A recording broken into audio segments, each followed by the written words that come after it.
ॐ तत्सवितुर्वरेण्यं भर्गो देवस्य धीमहि धियो यो नः प्रचोदयात्। ॐ चैतन्यं शाश्वतं शान्तं व्योमातीतं निरञ्जनं नादबिन्दुकलातीतं तस्मै श्रीगुरवे नमः। ॐ सद्गुरुचरणकमलेभ्यो नमः। वन्दे भगवतीं देवीं श्रीरामं च जगद्गुरुं पादपद्मे तयोः श्रुत्वा प्रणमामि मुहुर्मुहुः। परम पूज्य गुरुदेव परम वंदनीय माता जी के दिव्य संरक्षण में विराजमान ऑनलाइन दैनिक स्वाध्याय के आज के सत्र में आप सभी आत्मीय बंधुओं का बहुत बहुत स्वागत अभिनंदन है। साथियों, आइए आज के स्वाध्याय का क्रम प्रारंभ करते हैं। युग निर्माण योजना सितंबर माह की हम लोग पढ़ रहे हैं। अधिक से अधिक शेयर जरूर करें जिससे कि सब तक इन विचारों को पहुंचाया जा सके। आज का जो पहला अध्याय है वो है साथियों, फल और सब्जियों में है भरपूर पोषक तत्व। इसे ध्यान पूर्वक सुने और सबको सुनाएं। प्रकृति की देन मानव जाति के लिए एक वरदान की तरह है। फल और हरे शाक सब्जियां, उनमें पाए जाने वाले सैकड़ों प्रकार के फाइटोकेमिकल्स अनेक रोगों से बचाते हैं, इम्यूनिटी बढ़ाते हैं। जब से मानव जाति सभ्यता के उच्च शिखरों की ओर बढ़ रही है, तब से निरंतर खान पान की आदतों में बिना पोषक तत्वों के आहार खाने की ललक बढ़ने लगी है।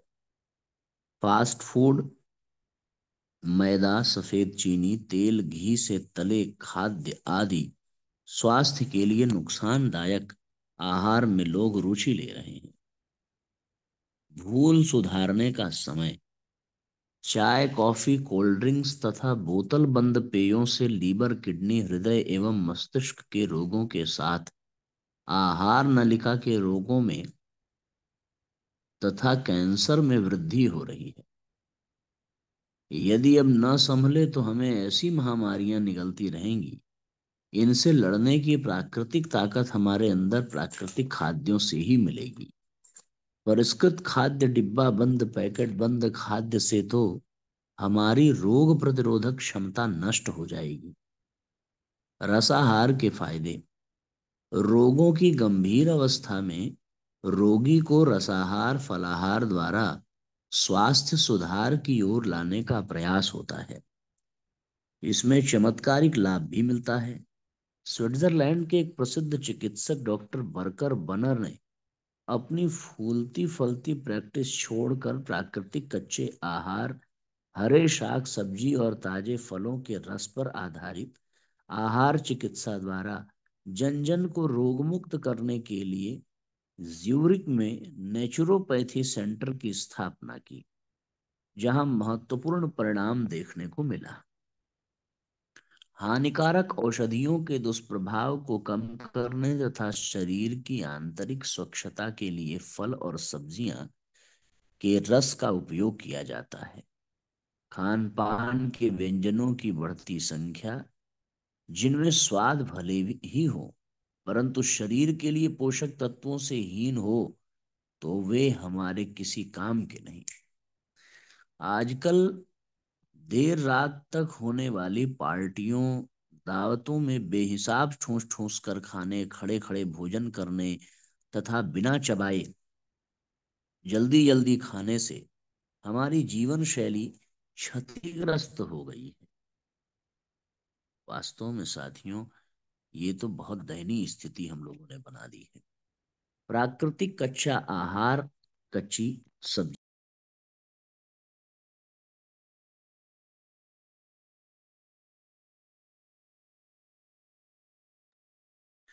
प्राकृतिक कच्चा आहार, कच्ची सब्जियां, ताजे फलों का रस, हरे शाक सब्जियों का रस स्वास्थ्य प्रदान करता है।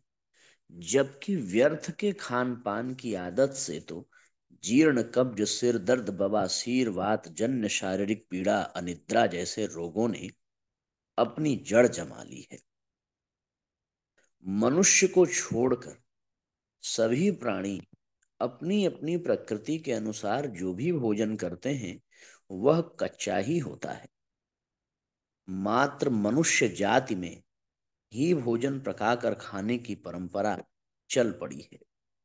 शिकागो के डॉक्टर जॉर्ज जे ड्रूस का कहना है कि मानव जाति को प्राचीन काल से ही पकाए हुए आहार का चस्का लगा हुआ है। आज के अनेक शारीरिक और मानसिक रोग पक्वाहार के सेवन का परिणाम है। इस तथ्य पर सबको गौर करना चाहिए कि हमारे शरीर के सेल्स का निरंतर हर क्षण निर्माण तथा पुराने सेल्स नष्ट होने का कार्य चलता रहता है। इसके लिए आवश्यक पोषक तत्वों का होना हर दिन जरूरी है। तो साथियों, ये पहला अध्याय हमें अपने जीवन शैली में खान पान को ठीक करने की प्रेरणा देता है। आज के प्रचलन, आज की परिस्थितियों में जो घुल गया है उससे हमें बचने की आवश्यकता है। इस तरीके से इस अध्याय को हम सब गंभीरता पूर्वक लें, इस पर विचार करें। महाप्रयाण दिवस पर परम वंदनीय माता जी के अनमोल विचार। परम वंदनीय माता जी ने परिजनों को न केवल प्यार दुलार दिया बल्कि सतत उत्कृष्ट मार्गदर्शन भी देती रही। परम पूज्य गुरुदेव की तरह संपर्क में आने वाले हर किसी के लिए उसके उज्जवल भविष्य के लिए श्रेष्ठ चिंतन दिया। प्रस्तुत है उनके श्रेष्ठ चिंतन दिव्य कण। समाज सुधार के प्रयत्न दूसरे लोग पत्ते सींच कर रहे हैं। अमुक बुराई छोड़ो, अमुक कुरीति त्यागो, अमुक आदत छोड़ो, अमुक काम करो, अमुक काम मत करो की पुकार चारों ओर से उठ रही है। एक बुराई कम नहीं हो पाती तब तक दूसरी उपज पड़ती है। आदमी से चोरी छुड़ाए जाए तो जब तक चोरी छूट पाती है कि जुआ खेलना आरंभ कर देता है। अंतःकरण गंदा हो, आत्मा मलिन हो, भीतर मैल भरा हो तो एक बुराई छोड़ने पर भी वह दूसरी बुराइयों से नहीं बच पाता। इसलिए ऋषियों ने अलग अलग समस्याओं के अलग अलग उपाय न बताकर सब समस्याओं का एक ही हल सुझाया था, आस्तिकता, धार्मिकता। इस तत्व को विभिन्न नामों से पुकारा जाता है। धार्मिकता, नैतिकता, मानवता, कर्तव्य परायणता, सामाजिकता आदि आदि। दुख और क्लेशों की आग में जलने से बचने की जिन्हें इच्छा है उन्हें पहला काम यह करना चाहिए कि अपनी आकांक्षाओं को सीमित रखें। अपनी वर्तमान परिस्थिति में प्रसन्न और संतुष्ट रहने की आदत डालें। गीता में अनासक्त कर्मयोग का तात्पर्य यही है कि महत्वाकांक्षाएं वस्तुओं की न करके केवल कर्तव्य पालन की करें।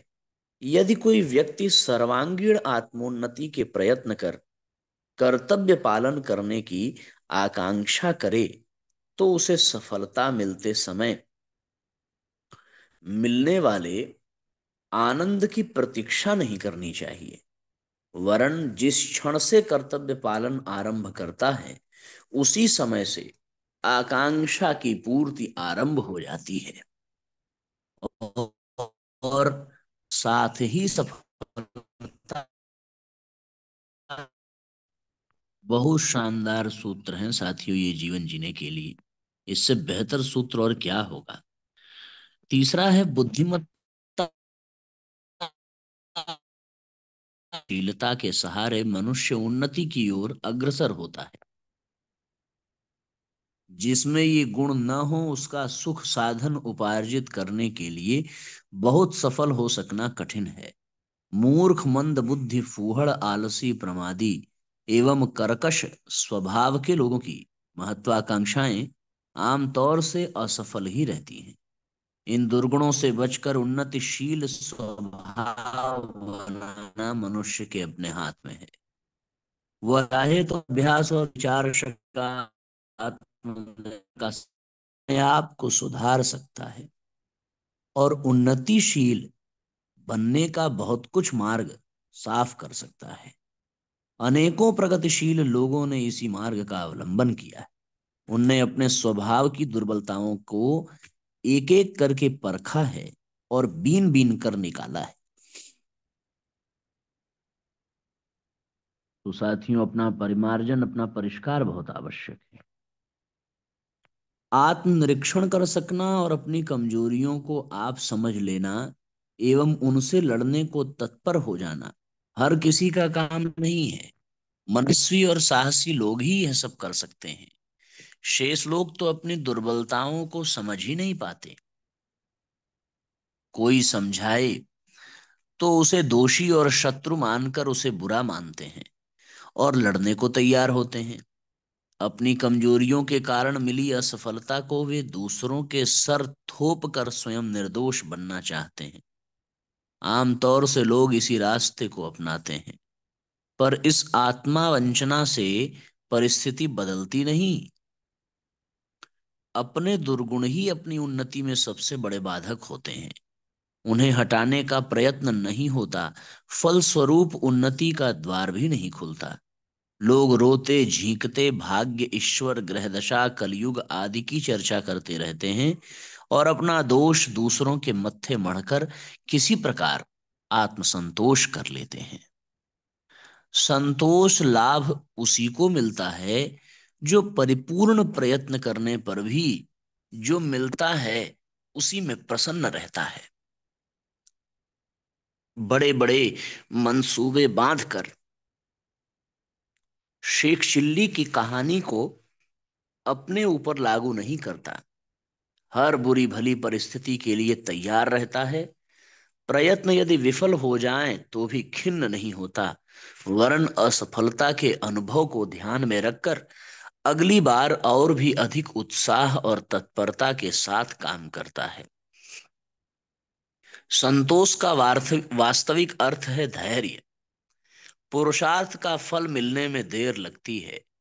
कभी कभी तो यह देर बहुत लंबी भी हो सकती है। ऐसी दशा में अधीरता एवं व्याकुलता जन्य खिन्नता से मन को बचाए रहना ही संतोष का प्रधान कार्य है। असफलता को संसार की एक आंख मिचौली मानते हुए अपने उत्साह और प्रयत्न में शिथिलता न आने देना ही संतोषी का प्रधान उद्देश्य है। यहाँ साथियों, संतोष की बड़ी सुंदर व्याख्या है। संतोष करने का तात्पर्य अकर्मण्य हो जाना नहीं है। संतोष करने का तात्पर्य है जो प्राप्त है उसमें प्रसन्न रहना, लेकिन सफलता के लिए निरंतर प्रयत्नशील रहना, आगे बढ़ने के लिए, प्रगति के लिए निरंतर पुरुषार्थ करते रहना।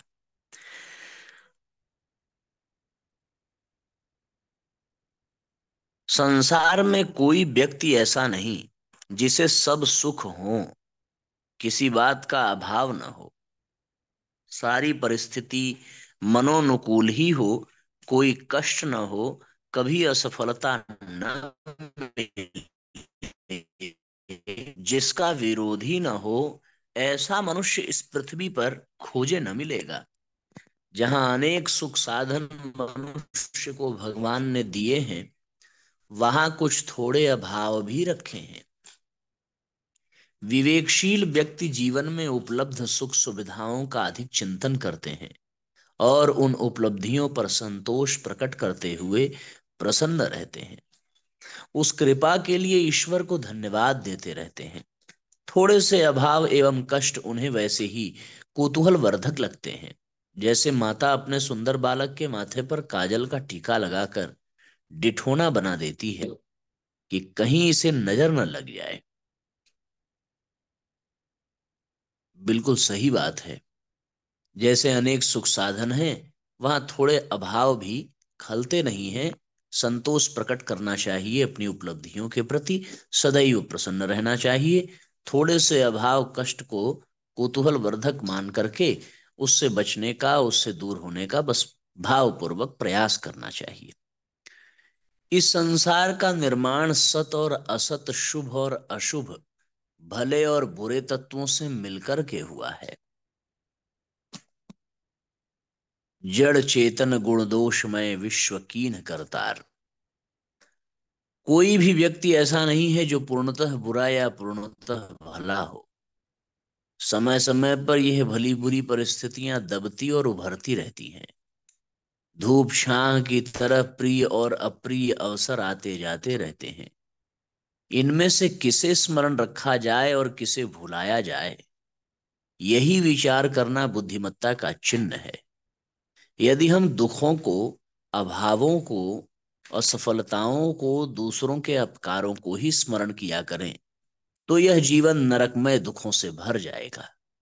पर यदि दृष्टिकोण बदल लिया जाए और प्रिय प्रसंगों, सफलताओं, प्राप्त साधन संपदाओं के लोगों और दूसरों के लिए हुए उपकारों को स्मरण किया जाए, तो प्रतीत होगा कि भले ही थोड़े अभाव आज हों, पर उनकी तुलना में सुखदायक वातावरण ही अधिक है।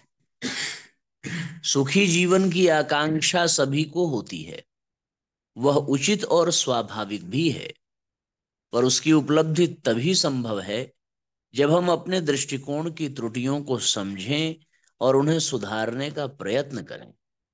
सुधरा हुआ दृष्टिकोण स्वल्प साधनों और कठिन परिस्थितियों में भी शांति और संतोष को कायम रख सकता है। गरीबी में भी लोग शांति और स्वर्ग का आनंद उपलब्ध करते देखे जाते हैं। पर यदि दृष्टिकोण अनुपयुक्त है तो संसार के समस्त सुख साधन उपलब्ध होते हुए भी हमें सुखी न बना सकेंगे। अतएव सुखी जीवन की आकांक्षा करने वाले प्रत्येक व्यक्ति को उचित है कि अपने दृष्टिकोण का को परिमार्जित बनाने के लिए निरंतर प्रयत्न करता रहे। हम जैसी परिस्थितियां प्राप्त करना चाहते हैं उसी के अनुसार अपनी मनोभूमि को ढालें। आत्मनियंत्रण और आत्मनिर्माण के आधार पर अपने लिए अपनी भली बुरी दुनिया का निर्माण आप कर सकते हैं। अपने भाग्य के निर्माता आप स्वयं हैं। दूसरों को सुधारने से पूर्व हमें अपने को सुधारना पड़ेगा और यह समझना पड़ेगा कि लाठी के बल पर किसी को कुछ देर के लिए चुप या विवश किया जा सकता है, पर उसे बदला या सुधारा नहीं जा सकता। जब तक विवशता रहेगी तब तक वह चुप रहेगा, पर अवसर मिलते ही वह दूने वेग से उल्टा आचरण करके अपने अपमान का बदला चुकाएगा। यह संसार कुएं की आवाज की तरह है, जैसा हम बोलते हैं वैसी ही प्रतिध्वनि लौट करके आती है। इसलिए यदि हमें अपने प्रति दूसरों का व्यवहार सज्जनता का देखने की इच्छा हो तो पहले अपने को इस योग्य सिद्ध करना होगा कि हम उसके वस्तुतः अधिकारी हैं। अनमोल वचन है साथियों, परम वंदनीय माता जी के अमृतमयी वचनों का एक संकलन यहाँ पर बिंदुवार करके दिया गया है। एक एक बिंदु अत्यंत अत्यंत महत्वपूर्ण है, जिसे समझना हम सब के लिए बहुत कल्याणकारी है। इसे बार बार इसका मनन करना चाहिए। समय प्रबंधन से तनाव निवारण, ये अगला अध्याय है और ये अंतिम अध्याय आज का। अंग्रेजी में कहावत है, टाइम इज मनी। समय ही धन है। जो समय की कमी कहते हैं उनके अंदर टाइम मैनेजमेंट का अभाव है। हम इच्छा शक्ति से टाइम को बचा सकते हैं, तनाव से बच सकते हैं। अपने पूरे दिन के कार्यों का विभाजन कीजिए, प्राथमिकता के आधार पर कार्यों का विभाजन कीजिए। यानी जो ज्यादा महत्वपूर्ण है उसे पहले करिए, महत्वपूर्ण कार्य को पहले कर डालिए। कार्यों की पूर्व योजना बनाइए। अर्जेंट और महत्वपूर्ण में अंतर पहचानिए। क्या अर्जेंट है और क्या महत्वपूर्ण है, दोनों का अंतर पहचानिए और उस अनुसार प्रायोरिटी को बनाइए। हर काम सुव्यवस्थित ढंग से कीजिए। आसपास का वातावरण शांत और सकारात्मक रखिए। क्रोध और जल्दबाजी से बचिए। काम करने का तरीका सही रखिए। ध्यान केंद्रित कीजिए। एक बार में एक ही काम कीजिए। काम करने में पूरा मन लगाइए। काम करते समय एकाग्रता बनाए रखिए। मोबाइल पर लंबी बात मत कीजिए। मोबाइल भी तनाव देता है। ध्यान योग प्राणायाम से अपनी कार्य क्षमता बढ़ाइए। सुव्यवस्थित रहिए। अस्त व्यस्त मत रहिए। हर शनिवार अपने फालतू कागज हटाइए। अपने पर्स में निरर्थक पुरानी पर्ची इत्यादि को हटाइए। सभी चीजों को सुव्यवस्थित यथास्थान रखिए, जिससे ढूंढने में व्यर्थ का समय बर्बाद न हो। समय के पाबंद बनिए। अपने अपॉइंटमेंट के प्रति ईमानदार रहिए। समय पर सभी काम कीजिए। दिए गए समय पर पहुंचिए। कामों को मत टालिए। भूलने से बचने के लिए डायरी में लिखिए। किसी भी महत्वपूर्ण काम को तुरंत नोट कीजिए। एक बार बीता समय वापस नहीं आता, अतः भरपूर जियो। व्यस्त रहो, मस्त रहो। खूब हंसना हंसाना आपको खुश रखने तथा तनाव निवारण में मददगार होगा। दिनचर्या बनाकर उस पर अमल कीजिए। दो बड़े कामों के बीच का समय छोटे कामों को निपटाने में लगाइए। प्राकृतिक दृश्यों का आनंद लीजिए। झरना, तालाब, नदी, पर्वत, पेड़, फूल, बादल, आकाश, पक्षी आदि को निहारिए। पर्याप्त मात्रा में नींद लीजिए। स्वस्थ मन और स्वस्थ तन के लिए पर्याप्त गहरी नींद लेना आवश्यक है। नींद पूरी न होने पर कोई काम सही नहीं होता। शारीरिक मानसिक श्रम के बाद विश्राम या नींद जरूरी है।